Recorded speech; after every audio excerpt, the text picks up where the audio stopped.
Hello everyone, welcome to English Grade 6. សួស្តីអ្នកទាំងអស់គ្នាសូមស្វាគមន៍ចំពោះការចូលមកទស្សនានៃការសិក្សាភាសាអង់គ្លេសថ្នាក់ទី6បាទអញ្ចឹងក្នុងវីដេអូនេះផងដែរលោកគ្រូនឹងលើកឡើងនៅការសិក្សាភាសាអង់គ្លេសមួយទាក់ទងទៅនឹងភាសាអង់គ្លេសនៅថ្នាក់ទី6កម្រិតបឋមសិក្សាបាទជាកិច្ចដំបូងមុននឹងចូលទៅដល់ការសិក្សាភាសាអង់គ្លេសរបស់យើងសូមអ្នកទាំងអស់គ្នាជួយចុច like បាទហើយចំពោះបងប្អូនដែលមិនទាន់ចុច Subscribe សូមជួយចុច Subscribe ឬភាសាខ្មែរយើងហៅថាជាវបាទនិងបើករូបកណ្ដឹងដើម្បីទទួលបានវីដេអូថ្មីៗជាបន្តទៀតបាទទាក់ទងទៅនឹងការសិក្សាភាសាអង់គ្លេសរបស់យើងបាទអញ្ចឹងកុំឲ្យនៅរង់ចាំយូរយើងចូលទៅដល់ការសិក្សាភាសាអង់គ្លេសរបស់យើងតែម្ដងបាទ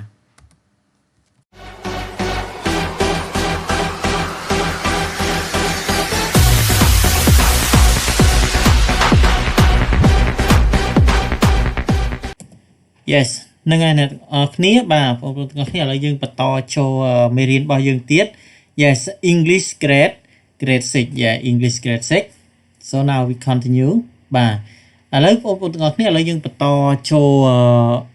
មេរៀនរបស់យើងជាបន្តទៀតបន្ទាប់ពីវីដេអូមុនយើងបានសិក្សាទៅដល់ chapter 2 unit 4បាទអញ្ចឹងក្នុងវីដេអូថ្ងៃនេះគឺលោកគ្រូនៅតែលើកយកមកសិក្សាដដែលchapter 2 unit 4ដដែលបាទប៉ុន្តែក្នុងវីដេអូថ្ងៃនេះគឺលោកគ្រូលើកឡើងមកសិក្សាតាក់ទងទៅនឹង conversation បាទនេះជាអត្ថបទ conversation ដែលមាននៅក្នុងសៀវភៅ English Grade 6របស់យើងបាទ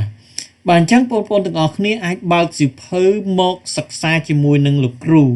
ទាំងអស់គ្នាបាទនៅទំព័រទី43បាទអញ្ចឹងបងប្អូនអាចបើកសៀវភៅមកហើយផ្ទៀងសិក្សាជាមួយនឹងវីដេអូ LBT Club ទាំងអស់គ្នាបាទ English conversation English grade 6 yes so now we continue បាទអញ្ចឹងចំណុចទី1គឺលោកគ្រូសូម remind អ្នកទាំងអស់គ្នាមកវិញសិនតាក់ទងទៅនឹងវីដេអូមុនដែលលោកគ្រូបានបង្ហាញបានបង្រៀនទៅដល់បងប្អូនទាំងអស់គ្នា Yes អញ្ចឹងយើង remind ទៅលើ vocabulary Yeah បងប្អូនទាំងអស់គ្នានៅចាំអត់បាទតាក់ទងទៅនឹង vocabulary ដែលយើងបានសិក្សាកាលពីវីដេអូមុនបាទនេះណាហើយចំពោះបងប្អូនដែលមិនបានទស្សនានៅវីដេអូមុនបងប្អូនអាចទៅមើលវីដេអូមុនទៅបាទតើមេរៀនមុនយើងបានសិក្សាពីអ្វីខ្លះបាទអញ្ចឹងនេះរូបភាពទី1គឺយើងនិយាយពីពាក្យ balloon balloons អញ្ចឹង balloon មានន័យថាម៉េចបងប្អូនទាំងអស់គ្នាចាំអត់បាទហ្នឹងគឺលោកគ្រូគ្រាន់រំលឹកមកវិញណាបាទពាក្យ balloon អញ្ចឹងរូបភាពហ្នឹងបងប្អូនសង្កត់ជាយល់ហើយថាតើ balloon ហ្នឹងយើងប្រែថាម៉េចបាទទី2ពាក្យថា gift gift ហ្នឹងបាទមានន័យថាម៉េចបងប្អូនចាំអត់បាទពាក្យទី3គឺ candle candle បាទអញ្ចឹងគាត់បងប្អូនឃើញរូបភាពបងប្អូនប្រកាសជាយល់ហើយបាទទី4គឺ cake cake ទី5គឺ friends បាទអញ្ចឹងពាក្យទាំង5នេះគឺយើងបានសិក្សាកាលពីវីដេអូមុនរួចហើយបាទអញ្ចឹងយើងបន្តចូលមេរៀនថ្ងៃនេះតែម្ដងបាទ balloon យើងប្រែថាប៉ោង gift យើងប្រែថាកាដូ candle ប្រែថាទៀន cake ប្រែថានំខួបកំណើតfriend ប្រែថាមិត្តមិត្តភក្តិណាបាទអញ្ចឹងយើង remind លើពាក្យ conversation vocabulary មានប៉ុណ្ណឹងបាទឥឡូវយើងចូលទៅដល់ conversation របស់យើងតែម្ដងconversation បាទប្រែថាម៉េចបងប្អូនបាទ conversation យើងប្រែថាកិច្ចសន្ទនាកិច្ចសន្ទនា so now we continue look at the conversation section C conversation 1 listen to your teacher and repeat បាទគេឲ្យស្ដាប់គ្រូរបស់អ្នកហើយថាតាមបាទអញ្ចឹងបងប្អូនស្ដាប់លោកគ្រូហើយចាំអានតាមលោកគ្រូ ទាំងអស់គ្នាបាទ yeah how old are you this year yeah how old are you this year yeah I'm 12 years old yeah I'm 12 years old when do you celebrate your birthday yeah when do you celebrate your birthday I celebrate this evening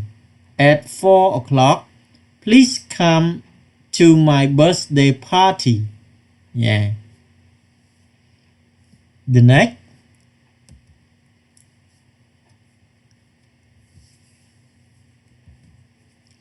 Yeah. Okay. Happy birthday. What do you have for the party? Yeah. I have a lot of balloon, gift, food, ice cream, and a cake with candle. Wow. What song do you sing at the party? We sing happy birthday song together. Yeah. បាទអញ្ចឹងក្រោយពីស្ដាប់លោកគ្រូអានទាំងអស់គ្នាហើយបងប្អូនមើលឃើញថាតើពាក្យណាខ្លះដែលបងប្អូនមិនទាន់ចេះបកប្រែបាទមិនទាន់ចេះបកប្រែបាទឃើញទេបាទបាទអញ្ចឹងលោកគ្រូក៏បានបង្ហាញបានលើកនៅ keyword មួយចំនួនសម្រាប់ជាជំនួយដល់ការបកប្រែរបស់បងប្អូនទាំងអស់គ្នាបាទដើម្បីឲ្យកាន់តែយល់ទៅលើ conversation នេះបាទអញ្ចឹងយើងសិក្សា keyword របស់យើងហើយចាំយើងបកមកបកប្រែកិច្ចសន្ទនានឹងឡើងវិញបាទបាទអញ្ចឹងលោកគ្រូមាន keyword មួយចំនួនបាទញ៉េ keyword ទី1 celebrate celebrate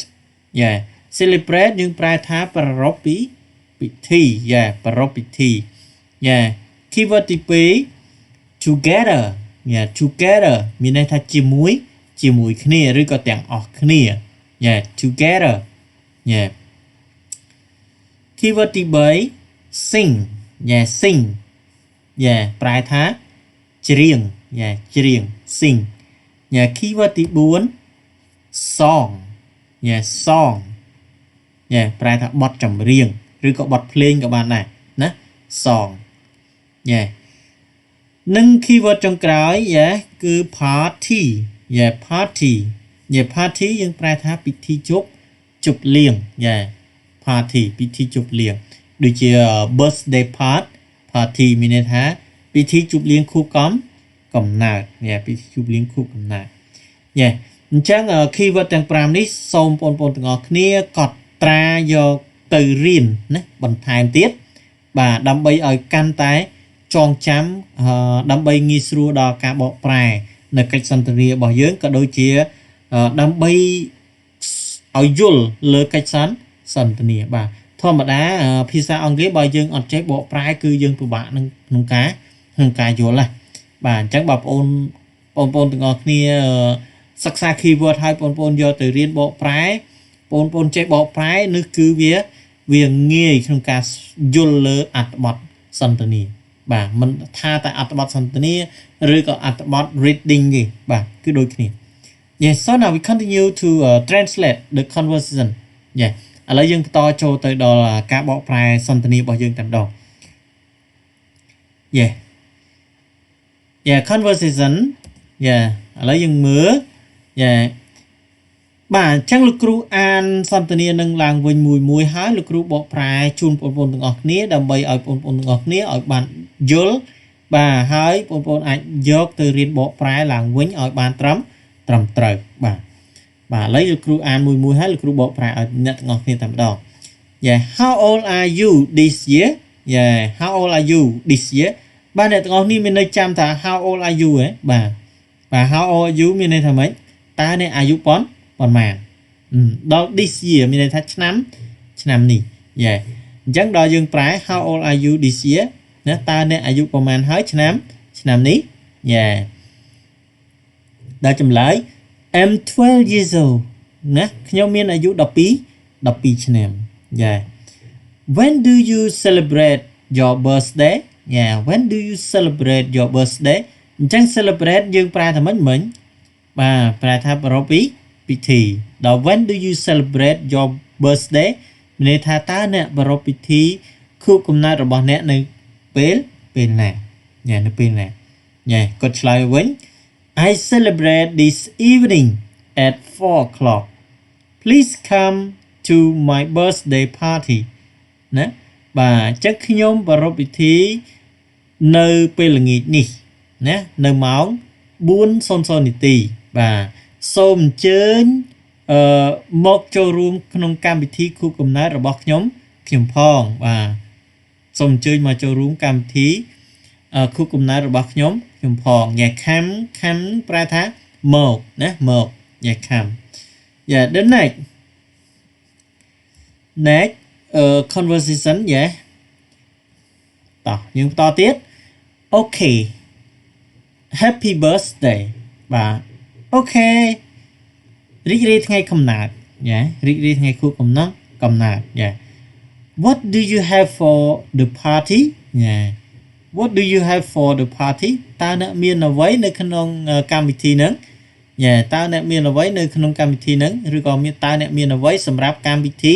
ហ្នឹងយ៉ា I have a lot of balloons gifts food ice cream and a cake with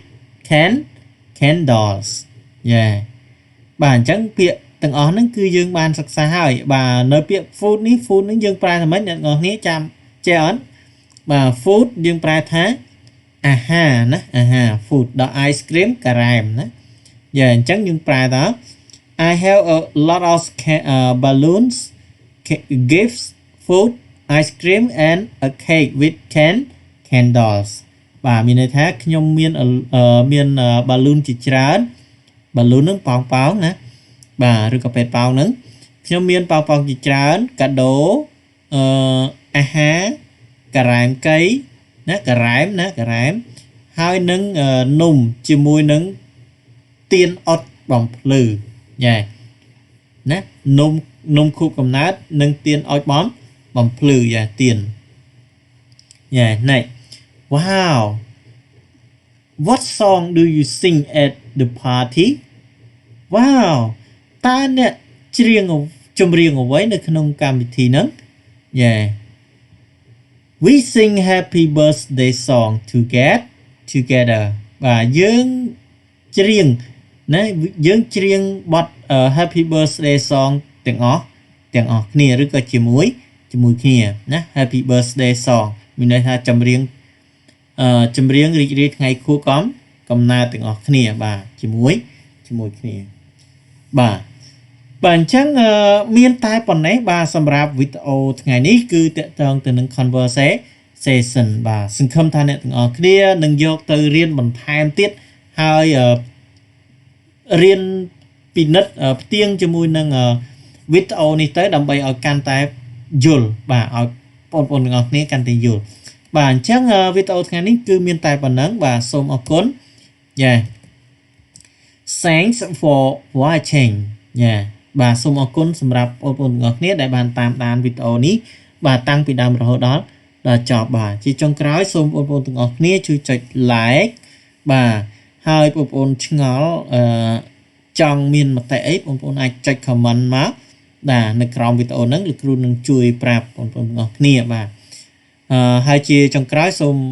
បងប្អូនដែលមិនទាន់ចុច subscribe សូមជួយចុច subscribe និងបើករូបកណ្ដឹងដើម្បីទទួលបានវីដេអូរាល់លោកគ្រូផុសupload តាក់ទងទៅនឹង English Grade 6របស់យើងបាទអញ្ចឹងមានតែប៉ុណ្ណេះបាទសូមអរគុណបាយបាយ